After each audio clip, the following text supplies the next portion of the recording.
So today I'm coming here with another story time.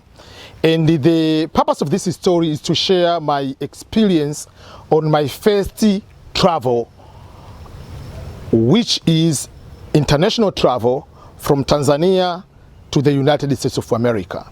And more precisely, being in the plane for the first time.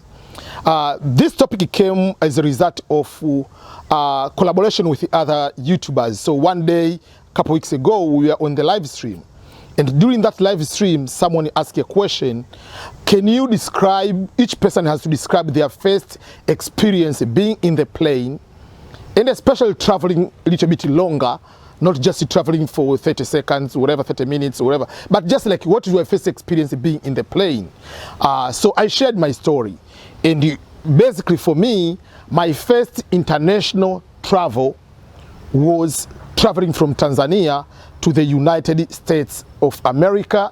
And that first travel, or the first international travel, was my first experience on being in the plane. So I had to share, and people are interested to learn more, so I have to also put it on my YouTube channel. That is how this story started, and that's why people ask for me to be able to share different kind of situation, not all the time just more instructional, but just some personal experiences people can be able to relate and see how things are going.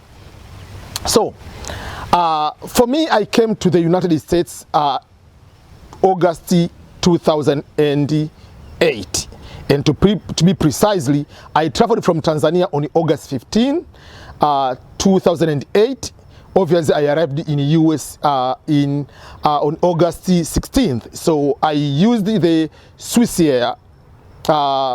So the first flight was from Dar es Salaam, Tanzania, and I was traveling with my colleague. We are going to the same program, which was a Fulbright program, to come to America to teach Swahili language to different universities. For me, I was going to teach at the West Virginia at Marshall University, and my friend was going to the NYU, New York University. But we have to attend the orientation at Stanford University in California, in almost San Francisco area, so Bay Area. We have to go there for orientation. So basically when they are doing orientation, they pair people to go, so you meet with a group of people at the location of the orientation. So orientation was at Stanford. So the first excitement, obviously I'm going to America. Second, I'm going to Stanford. There I will be there for at least a week orientation. Then I will go to my state or my university, which is Marshall University in West Virginia. But remember, I've never been to a plane before. It might look easy and simple during this time. Why I'm saying that way?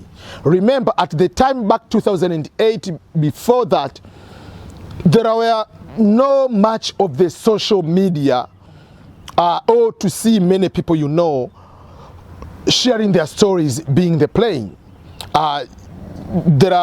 Facebook was starting at that time. We're still back in the time of the MySpace, time of using High Five, using Yahoo Messenger or MSN Messenger. So the social media, Instagram was not there. Facebook was starting.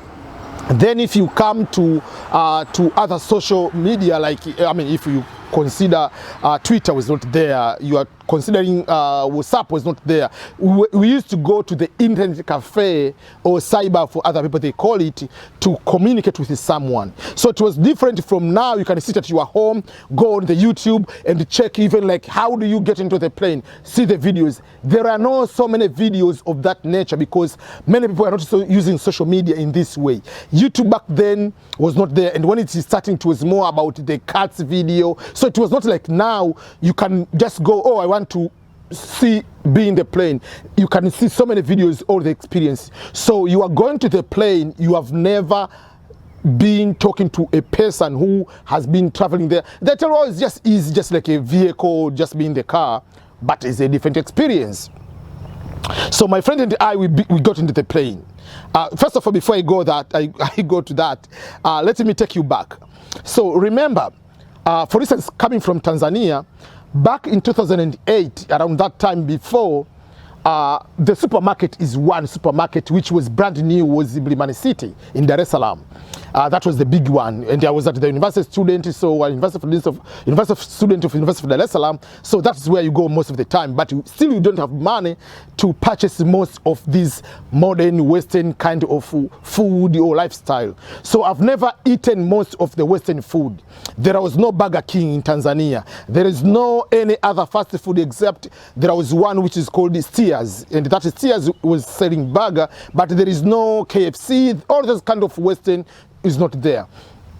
So I've never eaten pizza, I've never eaten whatever. We don't eat salad like in the terms of the grass.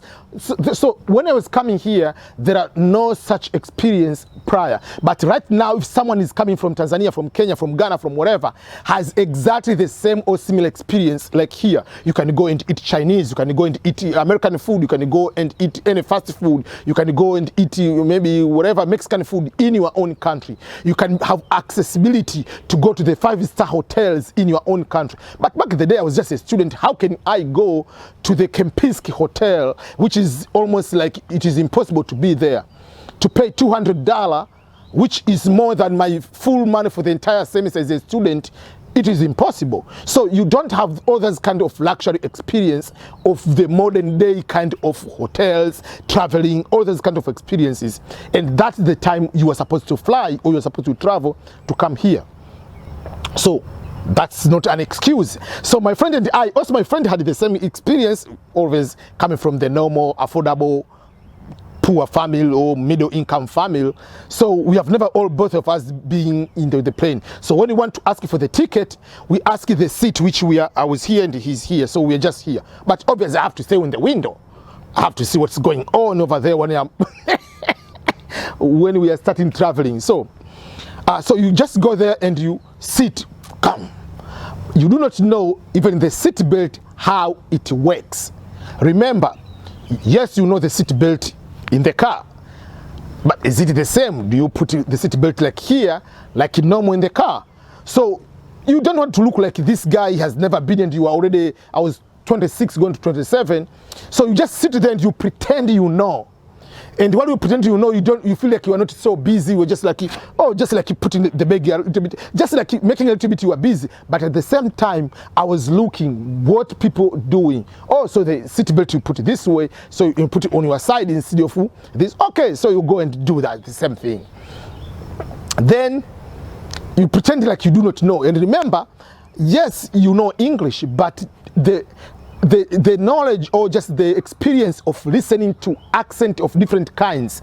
So if you're using, you are in the Swiss area, so you are now talking to a European accent, someone who is coming to you to ask about food, about everything. So at that time, they ask you, blah, blah, blah, blah, are you going to eat chicken, rice, whatever. So whatever you hear is the chicken. Yes, because you know chicken is chicken. If it's rice, if it's rice is rice. But you cannot start like, okay, pizza, whatever. What is that? You do not know what's going on. When it comes, what are you going to drink? Tomato juice. First of all, like, is there any tomato juice? I didn't know there is a tomato juice. Tomato for me is cooking.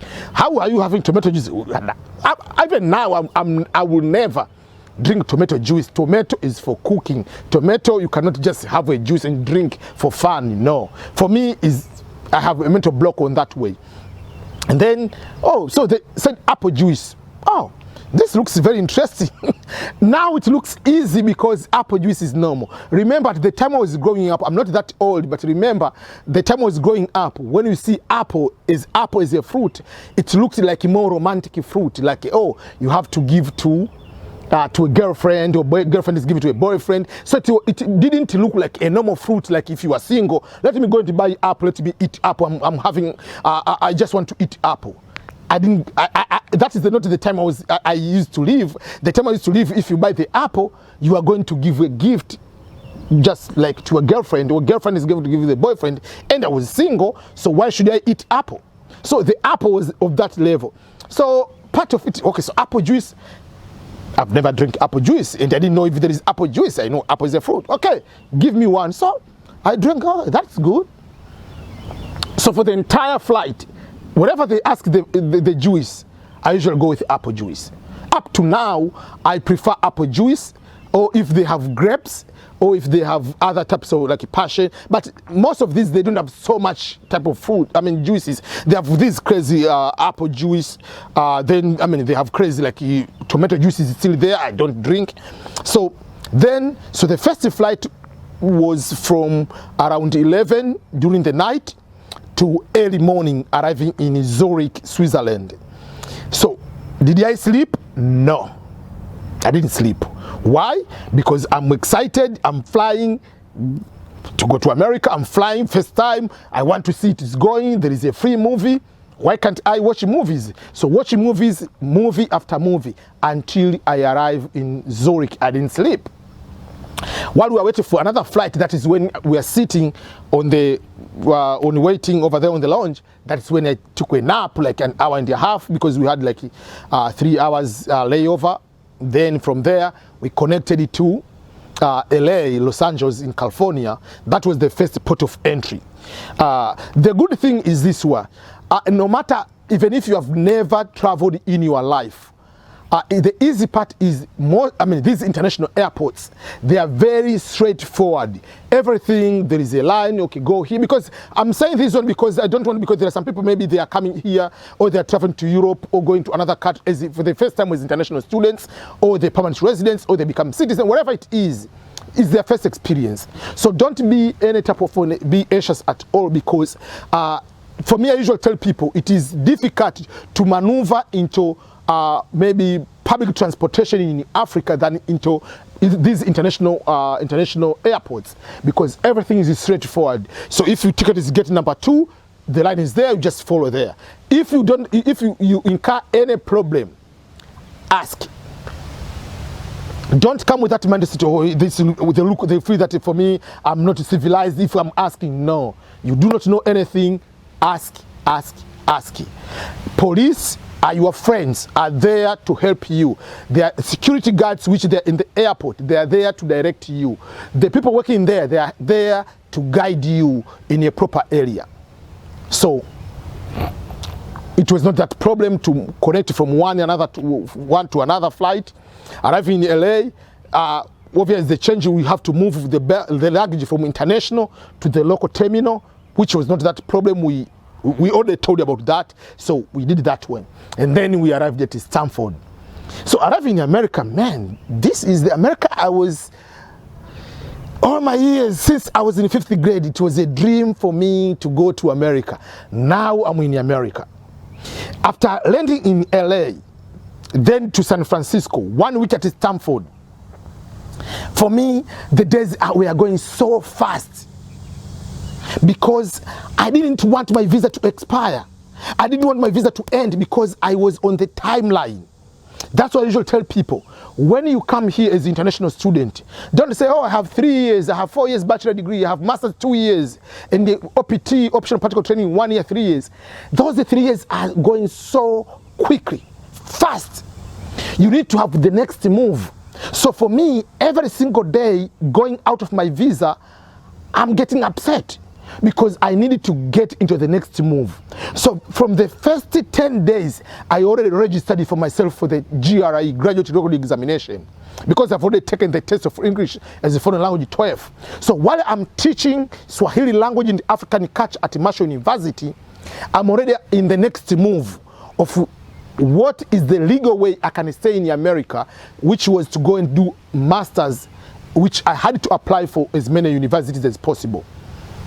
So when you arrived here, when at the airport, the first port of entry, you'll be told, welcome to the United States of America, if you are coming as a visitor. But if you are a green card holder or you are a US citizen, you'll be told, welcome home. You are coming back home. That's what they believe. So when you are told, welcome to the United States of America, yes, you are excited, but don't get excited too much until you forget your dreams. It is easier, trust me.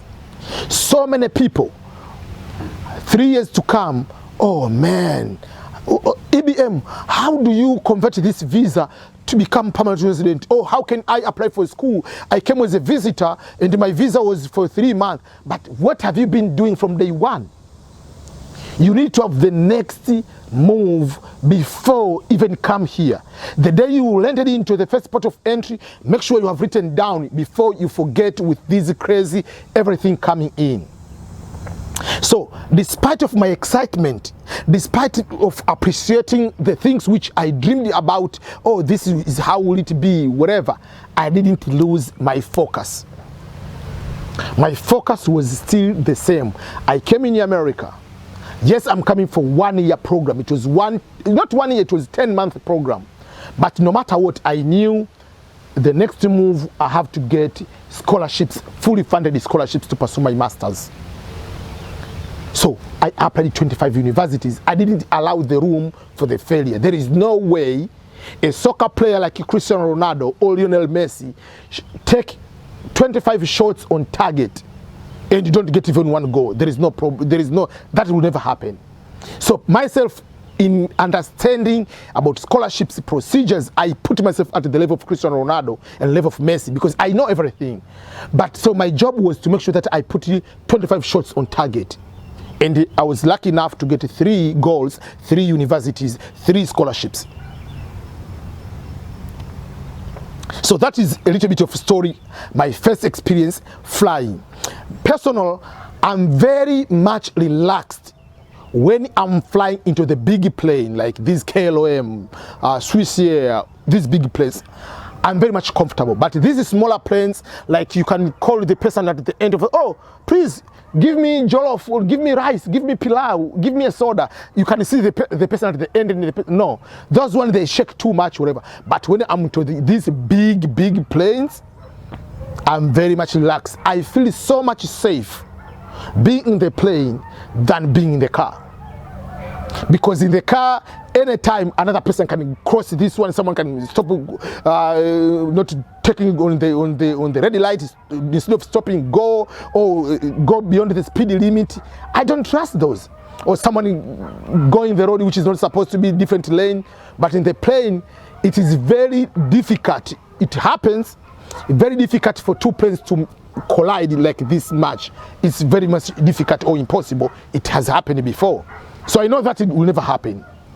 I know these pilots, most of these, they went to the very good school, they have very good salary, they have very time to relax. So I trust them more with my life when I'm in the plane than especially the public transportation, like a bus. Oh no, those I don't trust too much.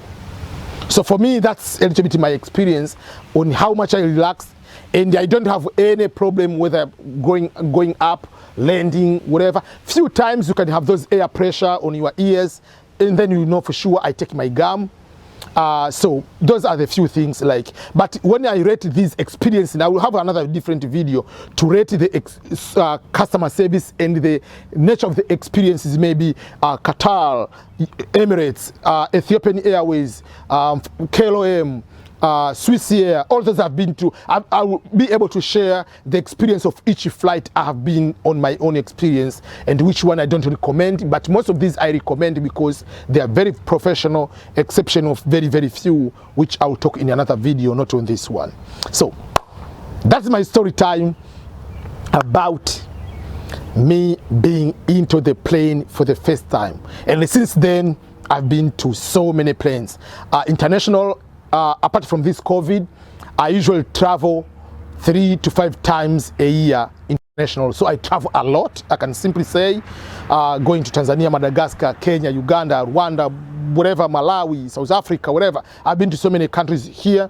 But if I compare traveling into the plane and traveling into the ship, I would prefer to travel in the plane than the ship, because I was in the Navy, so I know traveling overseas, being into the high seas in the ship is not a joke. So that's what I can be able to tell you about my story and my first experience flying into the plane, and especially my first trip to come to here to America. Thank you so much.